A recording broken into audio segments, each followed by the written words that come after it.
Diego, estás dictando un taller de podcast en el marco del 30 aniversario de Radio Universidad. Bueno, primero contame de qué se trata este taller y qué es el podcast para que lo entienda la comunidad. Es un taller que intenta aproximar a los comunicadores, a los colegas, al formato del podcast. El podcast es un archivo de audio que es portable, que contiene información y que se puede escuchar en múltiples dispositivos.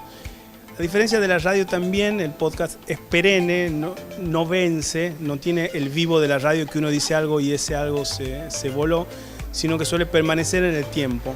Eso permite una democratización en el acceso a la información y además también se puede hacer podcast con poco dinero y distribuirlo de manera fácil usando las herramientas digitales, usando internet básicamente. Entonces la idea de este taller es contar un poco qué es un podcast y además de eso acercar a la gente al mundo del podcast a través de algunos pasos básicos para poder hacer uno. A mí me parece importantísimo. El mes pasado hemos estado trabajando con los programas independientes, tratando de que la radio empiece a tener una visión totalmente distinta hasta lo que hasta hoy hemos logrado, y es profesionalizar cada vez más. El podcast es un formato digital que va entrando cada vez más, fundamentalmente en Latinoamérica.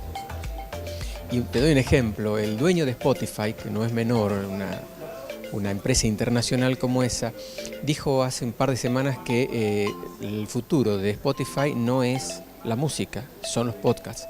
Eso te da la pauta de la necesidad que tenemos de empezar a trabajar con este tipo de formatos como radio, como comunicadores, y que no solamente sirve para la radio, porque de golpe una universidad o una facultad puede empezar a guardar todos estos formatos de una manera muy económica, muy sencilla, y además empezar a producirlos, que creo que es lo más importante. Pero, por ejemplo, grabar una clase, editar una clase magistral, una charla, una disertación, y empezar a tener un archivo desde un lugar donde se puede acceder con mucha más facilidad en cualquier lugar, como son las características que tiene un podcast, ¿no?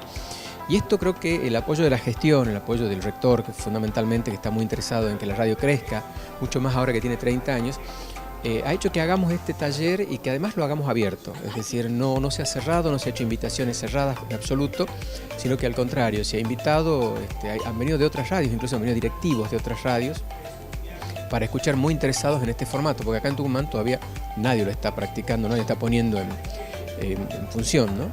Eso me pareció interesante. Parece interesante que la radio, una radio tradicional como universidad, se abra la posibilidad de experimentar con nuevos formatos. El formato del podcast no viene a eliminar a la radio tradicional, así como tampoco la televisión eliminó a la radio, ni el cine de sala murió cuando nació algún otro formato más innovador. Entonces me parece interesante que Radio Universidad apueste por hacer estos contenidos que quizás también puedan alimentar su página web y puedan ser un complemento y no una competencia de su radio que ya existe desde hace mucho tiempo.